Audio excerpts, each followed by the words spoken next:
देखा, हर खुशी में नजर लगानी होती है ना। खुद तो जीती नहीं है, हमें भी जीने नहीं देंगी। बजट बिगड़ता है, कंजूस कहीं की। सच में भाभी, इस घर में ना सांस लेना भी मुश्किल है। मैं ऑफिस से थक कर आऊं फिर भी ताने सुनने पड़ते हैं। मैं तो कहती हूँ इनसे अलग रहना ही बेटर है। कम से कम अपनी मर्जी से खा पी तो सकेंगे।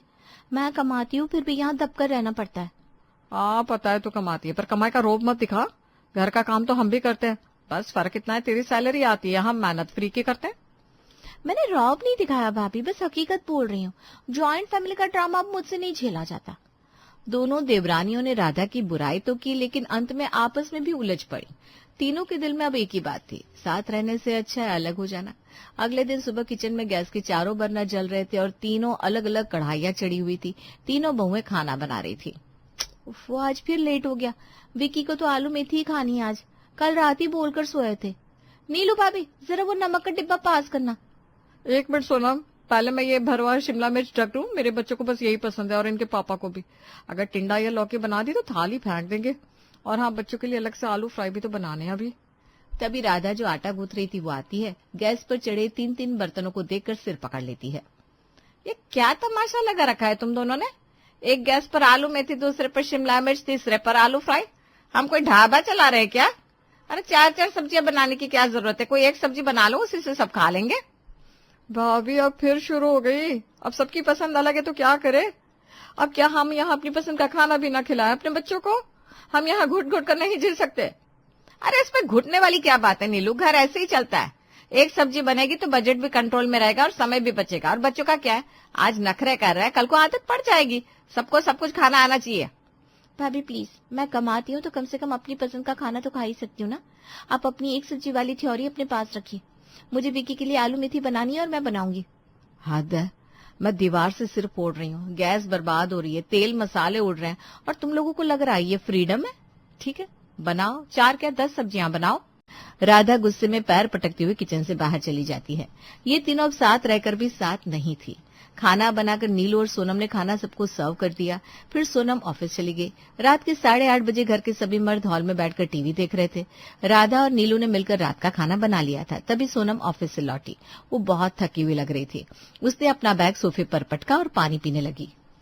आ गई सोनम, खाना तैयार है। जा जल्दी से हाथ मुंह धो ले और डाइनिंग टेबल पर खाना लगा दे, हम रोटियां सेक रहे हैं। ये सुनते ही सोनम का सब्र का बांध टूट गया। दिन भर की थकान और ऑफिस का स्ट्रेस एक साथ बाहर आ गया। क्या खाना लगा दूं? भाभी मैं अभी ऑफिस से मर खप कर आ रही हूँ, आते ही मुझे काम बता दिया। आप और नीलू भाभी तो घर पर थी ना, तो टेबल नहीं लगा सकती थी? मतलब मैं बाहर भी खटू और घर आकर भी खटू? मैं इंसान हूँ या मशीन? अरे सोनम, चिल्ला क्यों रही है? हम भी सुबह से काम कर रहे हैं। खाना बनाया हमने, तू तो बस परोसने का काम करेगी, वो भी नहीं कर सकती। अगर मैं अकेली रहती ना तो ये नौबत ही नहीं आती। कम से कम अपनी मर्जी से खाती, अपनी मर्जी से सोती। यहाँ तो ये करो वो करो की लिस्ट कभी खत्म ही नहीं होती। सोनम, ये क्या बात हुई? अरे भाई, घर के काम मिलजुल कर ही होते हैं ना। सुन रहे हैं आप? मुझे नहीं रहना यहाँ। रोज रोज की किचकिच, रोज का कलेश। मेरी सैलरी भी इसी घर में खर्च हो जाती है और शांति भी नहीं मिलती। मुझे मेरा अलग घर चाहिए जहाँ मैं चैन से रह सकूं। सही कह रही है सोनम, मैं भी तंग आ गई हूँ। राधा भाभी की रोक टोक और कंजूसी से मेरा दम घुटता है। सुनिए जी, हमें भी अपना अलग देखना पड़ेगा। बच्चों को उनकी पसंद का खिलाने पर भी यहाँ ताने मिलते हैं भाई। अच्छा, तो मैं बुरी हो गई। तुम लोगों को जोड़कर रखने की कोशिश कर रही थी और तुम मुझे विलन बना रही हो। देख लीजिए मोहन जी, अब पानी सिर से ऊपर चला गया है। रोज रोज की बेइज्जती मुझसे नहीं सही जाती। अगर इन्हें अलग होना है तो हम भी अकेले खुश रहेंगे। तो तुम तीनों ने फैसला कर ही लिया है, ठीक है। रोज रोज की महाभारत से तो अच्छा है कि अलग ही हो जाओ। हाँ भैया, हम भी देख रहे हैं घर में शांति नहीं बची। अलग रहेंगे तो शायद प्यार बचा रहे। मैं कल ही प्रॉपर्टी डीलर से बात करता हूँ, हम शिफ्ट हो जाएंगे। ठीक है, तो तय रहा। कल से तीनों के चूल्हे अलग। और रही बात इस घर की, तो इसे ताला लगा देते हैं। बंटवारा बाद में आराम से कर लेंगे। सब अपना अपना किराए का मकान ढूंढ लो। उस रात डाइनिंग टेबल पर खाना तो लगा, लेकिन किसी ने एक शब्द नहीं बोला। परिवार टूट चुका था। एक हफ्ते में ही तीनों भाइयों ने अपने लिए अलग अलग फ्लैट खोज लिया और वहां शिफ्ट हो गए। अब वे लोग अलग रहते थे। 2 दिन बीत चुके थे। सुबह के 7:30 बजे मोहल्ले में म्यूनिसिपालिटी की गाड़ी आई। गली के दाईं तरफ वाले पीले रंग के मकान का दरवाजा खुला। राधा हाथ में कचरे की बाल्टी लेकर बाहर निकली। आहा, कितनी शांति है यहाँ। ना किसी की चिक चिक, ना किच किच। अकेले रहने का सुकून ही अलग है। तभी ठीक सामने वाले 2 मंजिला के फर्स्ट फ्लोर की बालकनी का दरवाजा खुला। वहां नीलू अपनी फैंसी नाइट गाउन में कचरे का पैकेट लेकर खड़ी थी। वो नीचे कचरे वाली गाड़ी को आवाज देने ही वाली थी कि उसकी नजर सामने खड़ी राधा पर पड़ी और उसी वक्त बगल वाले ग्राउंड फ्लोर के फ्लैट से सोनम, जो ऑफिस जाने की जल्दी में थी, कचरे का थैला लेकर दौड़ती हुई बाहर आई। भैया रुको, मेरा भी ले लो। जैसे ही कचरा डालने के लिए तीनों गाड़ी के पास पहुंची, राधा ने नीलू को देखा, नीलू ने सोनम को देखा और सोनम ने अपनी दोनों जिठानी को देखा। समय जैसे वहीं रुक गया। हे भगवान, ये क्या मनहूसियत है। मैंने इतना महंगा घर लिया और पड़ोसी मिली तो कौन? वही राधा भाभी। मतलब यहाँ भी बजट का लेक्चर सुनना पड़ेगा। ओ नो, ये दोनों यहाँ क्या कर रही है? मुझे लगा था मैं इनसे दूर आ गई हूँ। ये इत्तेफाक नहीं है, साजिश है भगवान की। अब अगर मैं ऑफिस लेट हुई तो फिर ताने मिलेंगे। लो आ गई आफत। सोचा था शांति से रहूंगी, पर ये दोनों यहाँ भी पीछा नहीं छोड़ रही। अब पूरे मोहल्ले में मेरी बुराई करेंगी। तीनों के बीच एक शब्द भी नहीं बोला गया। उन्होंने एक दूसरे को देखा जैसे वो अजनबी हो। तीनों ने कचरा डाला और फिर तीनों ने एक साथ मुंह फेरा और अपने अपने दरवाजे जोर से बंद कर लिए। किस्मत का खेल तो देखिए, वो तीनों शहर के अलग अलग कोने में जाने का सोच रही थी, लेकिन एक ही मोहल्ले में आ गई। अब वो एक ही गली की 3 अलग अलग छतों के नीचे थी। अगले दिन राधा आज मंदिर जाने के लिए निकली।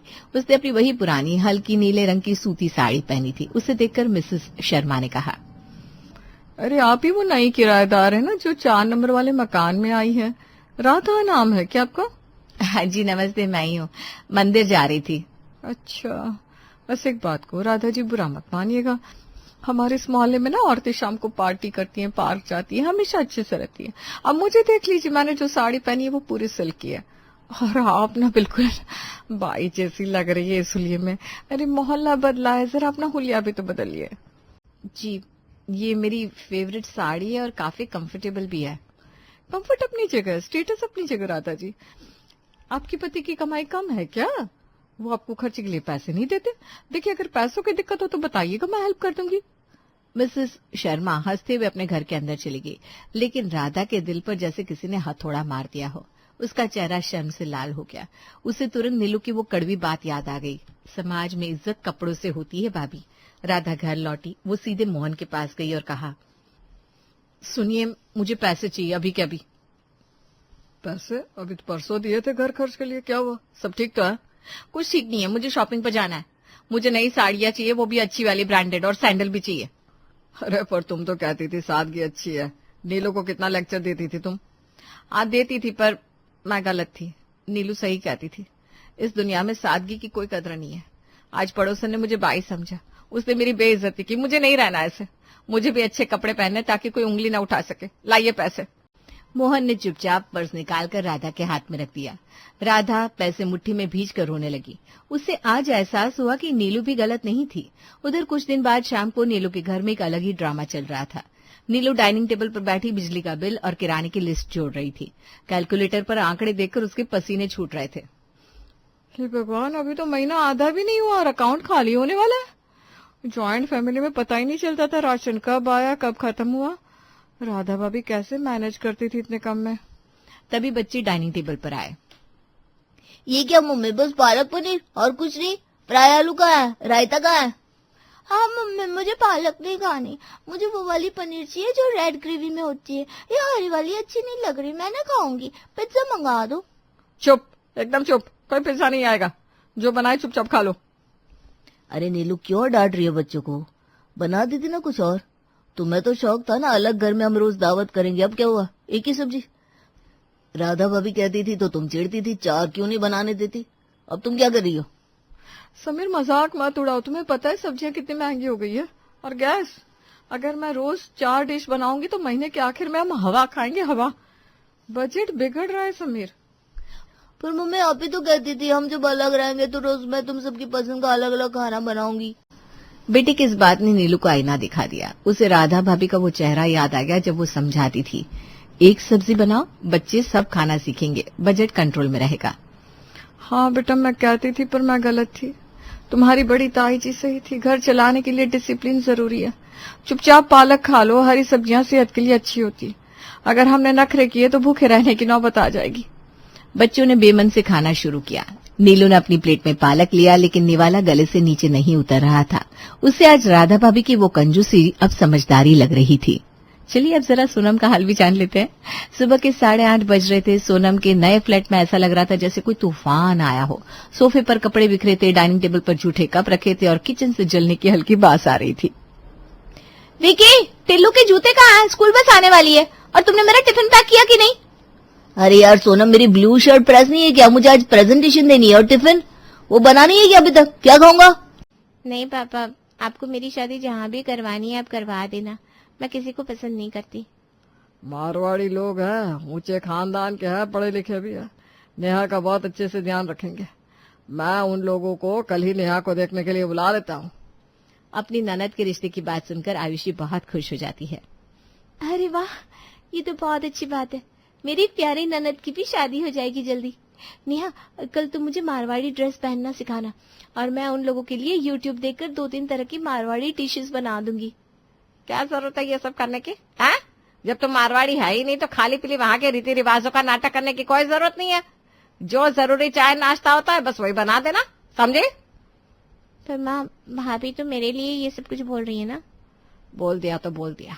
जो नाश्ता पानी नॉर्मल बनता है वही खिला देना। ये तरह तरह का मारवाड़ी नाश्ता बनाना, मारवाड़ी कपड़े पहनकर उठना, इन सब चीजों की कोई जरूरत नहीं है। और अब कोई बहस नहीं होगी। आयुषी अपनी सास के कड़वे शब्द सुनकर उदास तो हो जाती है, लेकिन अपनी ननद के बसे हुए घर के बारे में सुनकर बहुत ज्यादा खुश थी। ऐसे ही अब नेहा को देखने के लिए लड़का आरव, उसकी माँ निधि और आरव की दादी कौशल्या आते हैं। बहुत बूढ़ी हो गई हूँ मैं जानती हूँ भगवान जी का कभी भी बुलावा आ सकता है।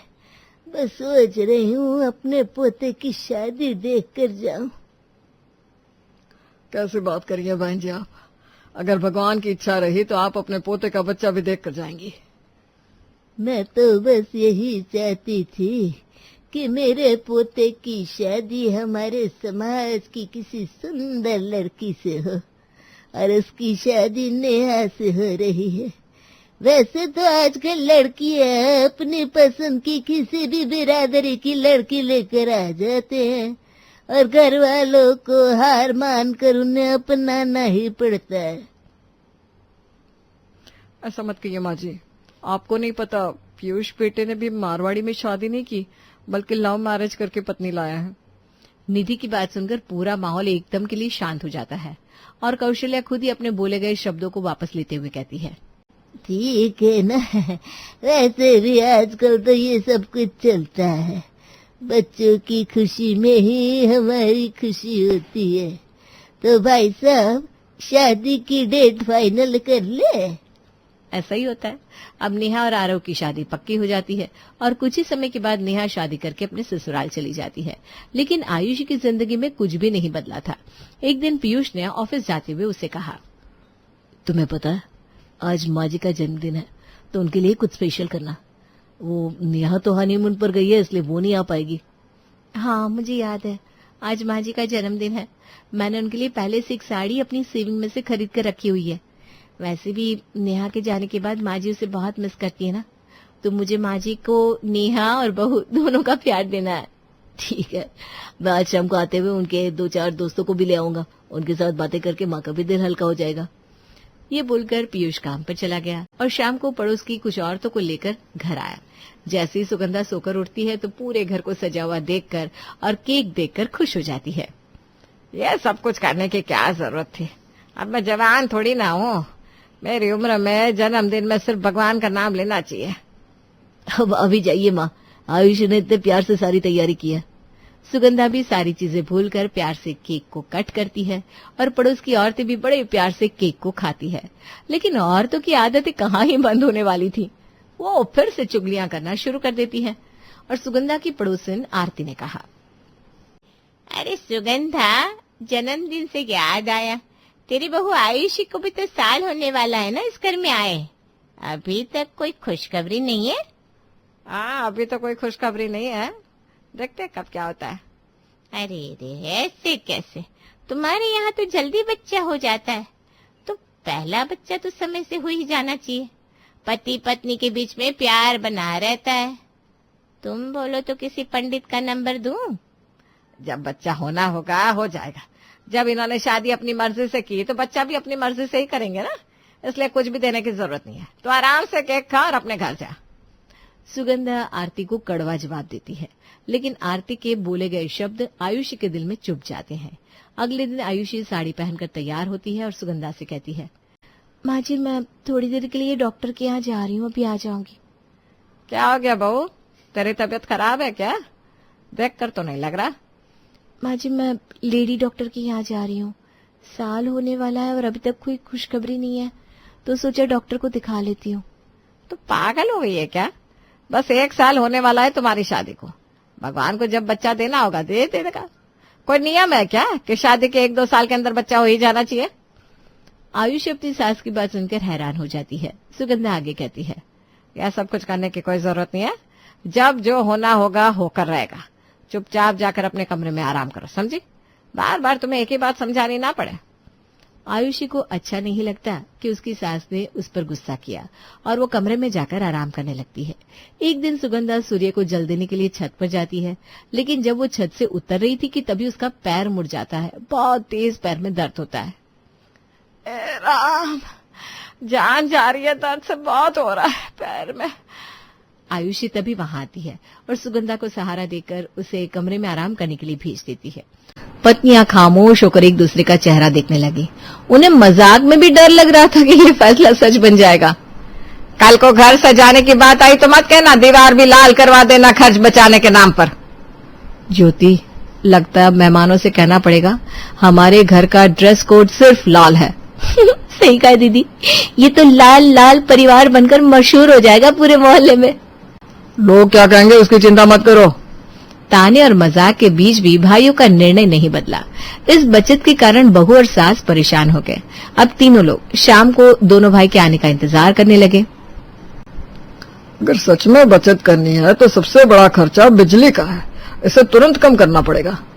बिजली छोड़ो, दवाई पर रोज आधा पैसा बह जाता है, उसका खर्च घटाना भी तो जरूरी है। रसोई में रोज की सब्जी महंगी पड़ती है, सब्जी का खर्च कम करना ही पड़ेगा। हाँ, और हर दिन सब्जियों पर जितना खर्च होता है उतना और कहीं नहीं लगता। दोनों भाई ने बात सुनकर अपने परिवार वालों से पूछा, उसका कोई ठोस उपाय हो तो बताओ, वरना बातें करने से क्या फायदा होगा। सुभाष ने पुराना जमाना याद करते हुए अपनी बचत की तरकीब सबके सामने रखी। बिजली की जगह पुराने जमाने की डिबरी जलाओ, 4 पैसे कहीं से बच जाएंगे। ठीक है बाबूजी, ये लो पैसे, आप ही डिबरी का इंतजाम कर लेना। दवाई का हल भी है, घर में नीम, अमृत बेल और तुलसी लगाओ, दवाई घर पर ही मिलेगी। बहुत अच्छा सुझाव है माँ, ये लो पैसे, आप जो चाहे मंगवा लो और दवाई घर में ही बनाओ। अरे मैं तो कहीं नहीं जा सकती, लाना तो तुम दोनों को ही पड़ेगा। अब माहौल थोड़ा हल्का हुआ। बहुएं भी अपना सुझाव देने लगी, लेकिन बात फिर ताना और मजाक की ओर मुड़ गई। सब्जियों का झंझट ही खत्म करो ना, घर के आंगन में सब्जी का बाग लगा लेते हैं। हाँ, बैंगन, भिंडी, लौकी सब घर में होगा, बाहर से लेने की जरूरत ही नहीं रहेगी। ठीक है, ये लो पैसे, बीज लिया और सब्जियों की खेती शुरू कर दो। अब तो हमारा घर सच में बचत का अड्डा बन जाएगा, कोई खर्चा बाहर जाने ही मत देना। दोनों भाइयों को लगा कि अब सब कुछ आसान हो जाएगा, लेकिन उन्हें कहाँ पता था कि असली मुश्किलें तो अब बढ़ेगी भैया। भाई, ये मिट्टी और गमले ढो ढो कर लाने से तो हमारी दुकानदारी की ताकत ही खत्म हो जाएगी। सही कह रहे हो, आधा दिन तो इसी काम में निकल गया, अब ग्राहक कहाँ से लाएंगे। दोनों भाइयों के सामने तो अभी पहली ही मुश्किल आई थी, पर फिर भी वो हिम्मत जुड़े हुए थे। पैसा बचाने चले थे, लेकिन अब तो ज्यादा बर्बादी नजर आ रही है। ये सब क्या हो रहा है बेटा? बाबूजी, हम कोशिश कर रहे हैं, पर क्या करें, गमले और मिट्टी लाने में ही हमारी कमर टूट गई, लेकिन शायद अब कुछ फायदा नजर आए। तुम दोनों ने बहुत शौक से खेती बाड़ी शुरू की थी, अब पता चल रहा होगा कि असली झंझट क्या होती है। देखो जी, सब्जियां लगाओ या पेड़ लगाओ, लेकिन रसोई का खर्च तो वैसे ही देना पड़ रहा है। हाँ, ऊपर से दवाई का खर्च भी कम नहीं हुआ, हर हफ्ते वही बिल हाथ में थम जाता है। सब कुछ करने के बाद भी सब्जी और दवाई का खर्चा अब भी देना पड़ रहा था, फिर भी दोनों भाइयों की जिद बरकरार थी। सच कहूं तो अब दाल रोटी चलाना मुश्किल हो रहा है, और आप लोग बस खर्च रोकने के नाम पर नया खर्च जोड़ रहे हैं। हम इतनी मेहनत कर रहे हैं, ऊपर से हमें ही ताने मारे जा रहे हैं। कुछ दिनों बाद कुछ पेड़ सूख गए, फिर उन्हें दोबारा लगाने पर नया खर्च करना पड़ा। घर के भीतर खींचतान और बढ़ गई। आखिर दोनों भाइयों को समझ में आने लगा कि उनकी गलती क्या है। भाई सब्जी और दवाई का बिल वैसे ही है, तो इतना काम करके हमें मिला क्या आखिर? हम दोनों के सपनों की खेती ने तो हमारा काम 2 गुना कर दिया है। बचत तो कहीं दिखी नहीं रही। देखो कुछ पेड़ तो पहले ही सूख गए, उन्हें फिर से लगाना पड़ेगा, ऊपर से और खर्चा बढ़ेगा। हाँ भाई, और नर्सरी वाला भी कह रहा था कि अच्छे पौधे लेने होंगे वरना फिर से सूख जाएंगे। दोनों की बातें सुनकर सरोज से रहा नहीं गया और वो बोल पड़ी, लो अब तो खेती में भी मुनाफे से पहले नुकसान झेलना पड़ रहा है, समझे मेरे होशियार बेटों। हम तो सोच रहे थे घर में हरियाली छा जाएगी, अब तो पैसा ही मिट्टी में मिल रहा है। ये सब इतना आसान नहीं है। रोज सुबह पौधों को पानी देना, देखभाल करना, उन पे खर्च करना, ये तो आप लोगों के लिए डबल टेंशन हो गई। दोनों भाइयों को एक बात समझ में नहीं आ रही थी कि इतना सब करने के बाद भी उन्हें डबल पैसे देने क्यों पड़ रहा है। भाई एक बात समझ में नहीं आ रही, सब्जी और दवाई का पौधा लग गया तो फिर पैसे क्यों दे रहे हैं? सही है, अगर सब घर में ही उगाना था तो खर्चे खत्म क्यों नहीं हो रहे आखिर?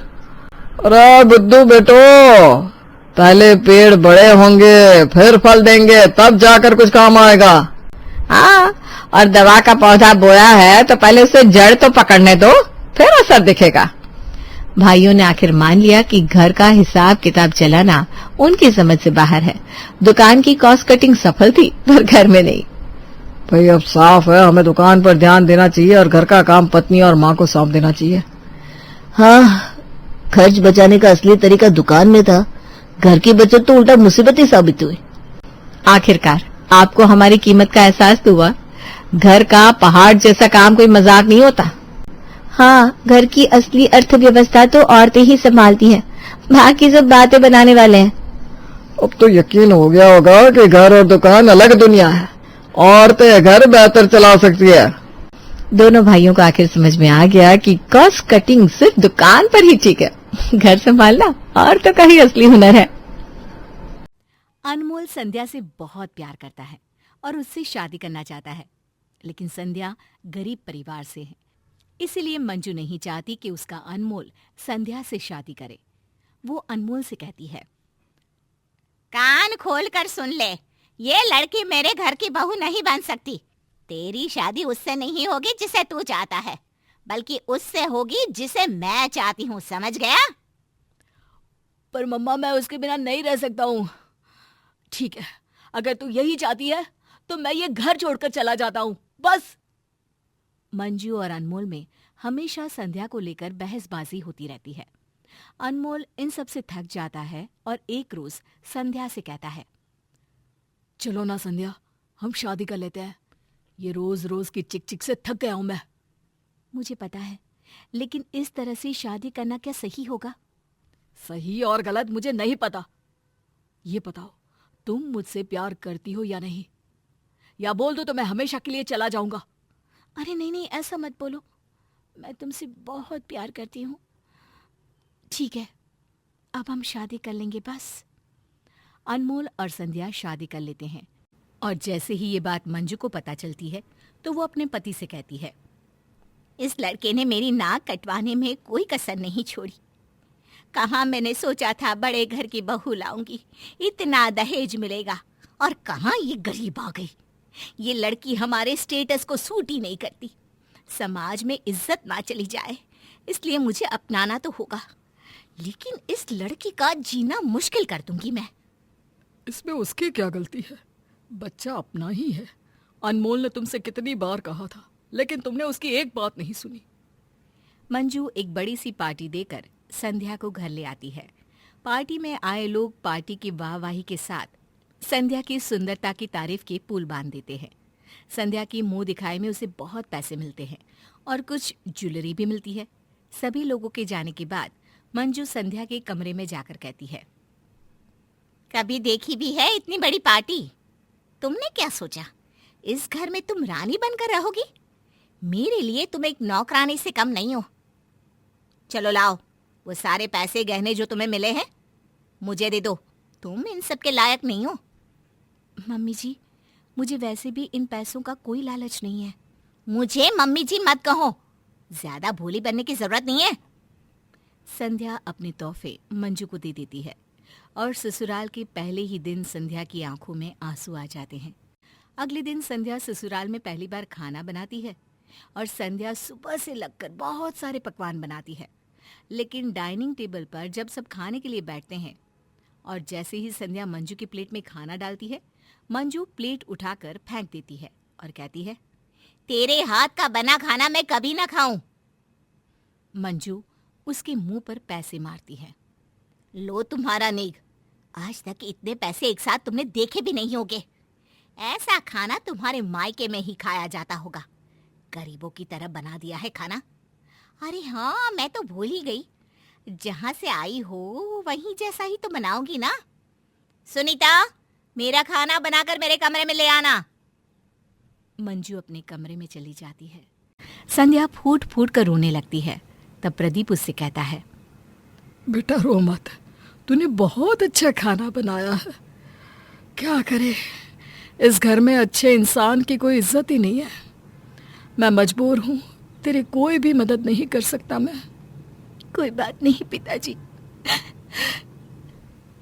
संध्या अनमोल को भी जो भी उसके साथ होता है उसके बारे में कुछ नहीं बताती और अनमोल को लगता है कि उसकी माँ ने संध्या को अपना लिया है। दिन बीतने लगते हैं। संध्या के सामने हर रोज एक चुनौती खड़ी रहती है। मंजू उसे ताना मारने का एक मौका भी नहीं छोड़ती।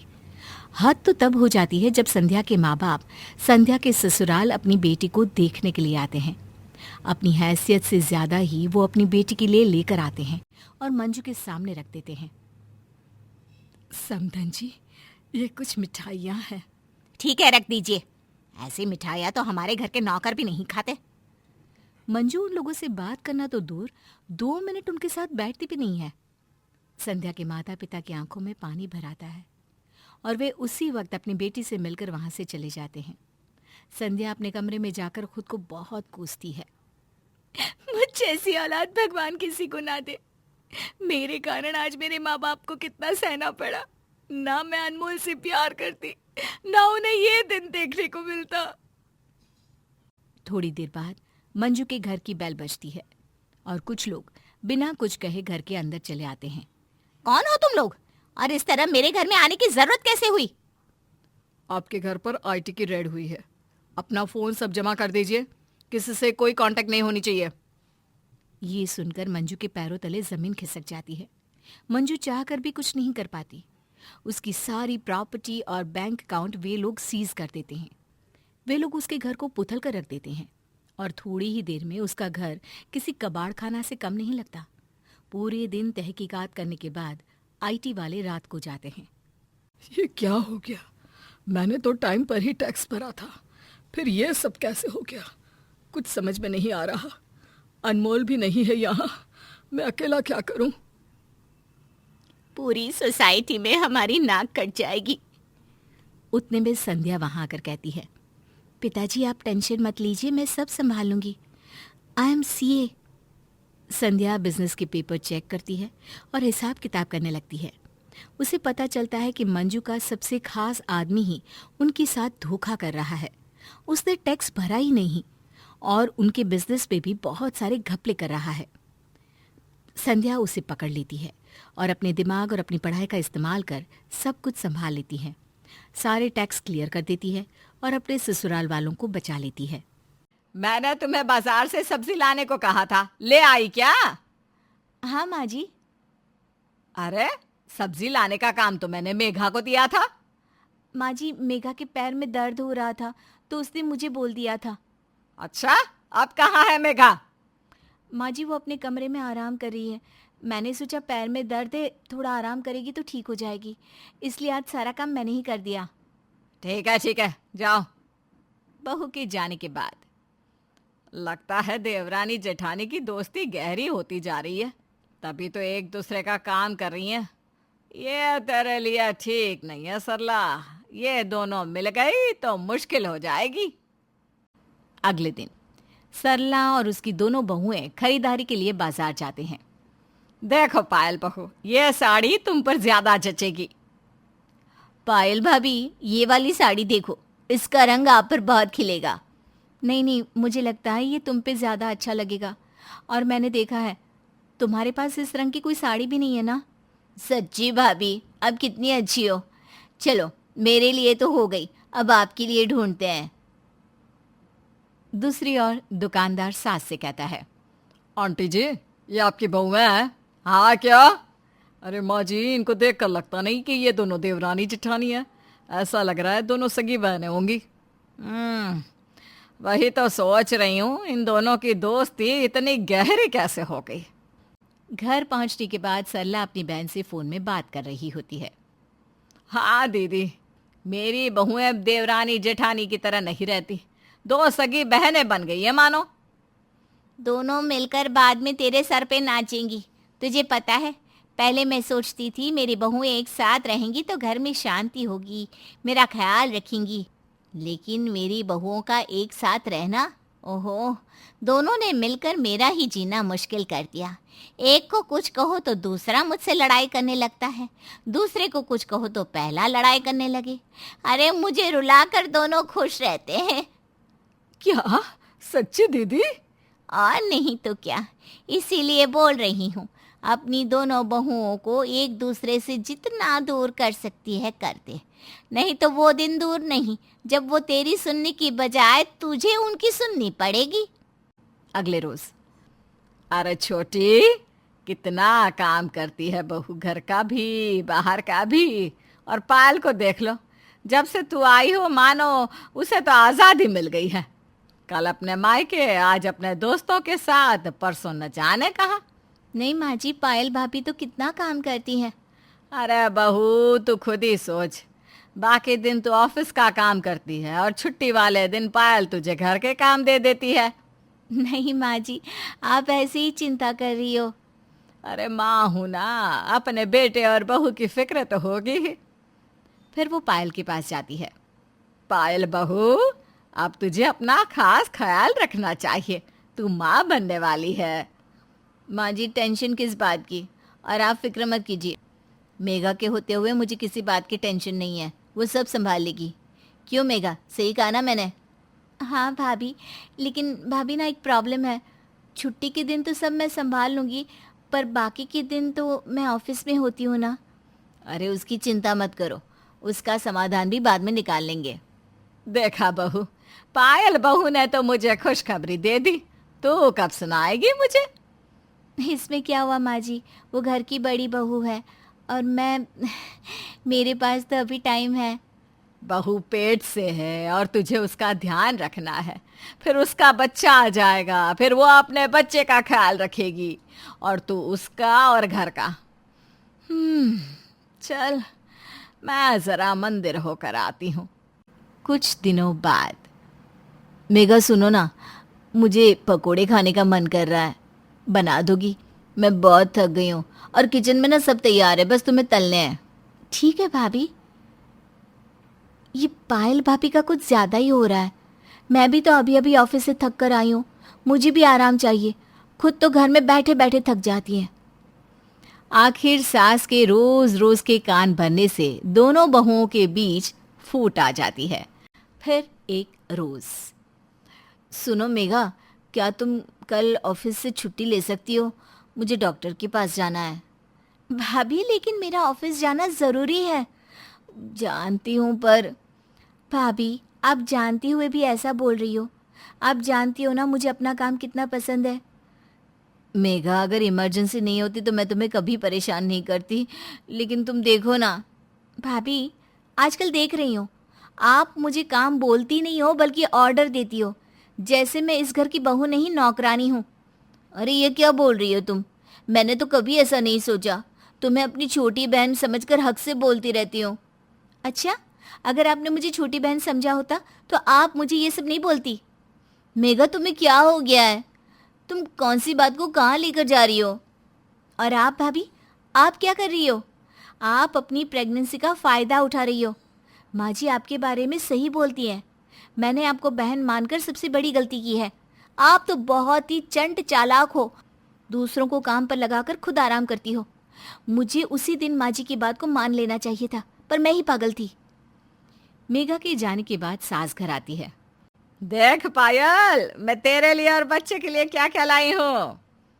माँ जी, क्या मैं चंट चालाक हूँ, बुरी हूँ, दूसरों को ऑर्डर देती हूँ? अरे नहीं बहू, तू तो बहुत प्यारी है, अच्छी है। अरे सबके बारे में कितना सोचती है। किसने बोला? मेघा ने। अरे उसकी बातों का बुरा मत मान। तू तो जानती है, जब से तू पेट से है ना, वो अजीब सा बर्ताव कर रही है। लगता है उसे तुझसे जलन हो रही है, क्योंकि इस वक्त सबका प्यार तुझे मिल रहा है। तू उसकी फिक्र मत कर, उसे रहने दे। तू बस अपना ख्याल रख, उसको मैं समझा दूंगी। आप क्या समझाएंगे माँ जी? कि मुझसे दूर रहो, वो तुम्हें काम बताएगी और खुद आराम करेगी। वो ऐसी ही है, चंट चालाक, ऑर्डर देने वाली, है ना? अरे बहू, ये क्या बोल रही है? मुझे कुछ समझ में नहीं आ रहा। माँ जी, आप कैसे भूल सकती हो? आप ही ने तो ये सब मेघा से कहा है मेरे बारे में। लेकिन माँ जी, क्यों आप मेरे और मेघा के बीच झगड़ा करवाना चाहती हो? क्यों उसे मेरे खिलाफ भड़का रही हो? अरे ये क्या बोल रही हो? मैंने ऐसा कुछ नहीं किया। माँ जी, क्या आप घर में अशांति चाहती हो? मैं जानती हूँ मेघा के दिमाग में ये बातें नहीं आ सकती। पहले वो ऐसी नहीं थी, कुछ दिनों से वो अलग है। उस दिन आप मुझे भी मेघा के खिलाफ भड़काने की कोशिश कर रही थी, पर मैं नहीं भड़की तो उसे भड़का दिया। अरे कौन भड़का रहा है, किसको और क्यों? हाँ, मैं मानती हूँ मैंने ये सब किया, लेकिन मैं करती भी क्या? क्योंकि मुझे डर था कहीं तुम दोनों भी मेरी बहन की बहुओं की तरह मेरा भी सर दर्द ना कर दो। बाजी, ये सब आपने किया बस इस वजह से? हमें लगा हम करीब आएंगे तो घर में शांति बनी रहेगी और आपको अच्छा लगेगा कि आपकी बहुएं बाकी बहुओं की तरह नहीं है। लेकिन आप... मुझे माफ कर दो बेटा, मुझसे गलती हो गई। इसके बाद दोनों बहुएं सास को माफ करती हैं और सभी खुशी से रहने लगते हैं।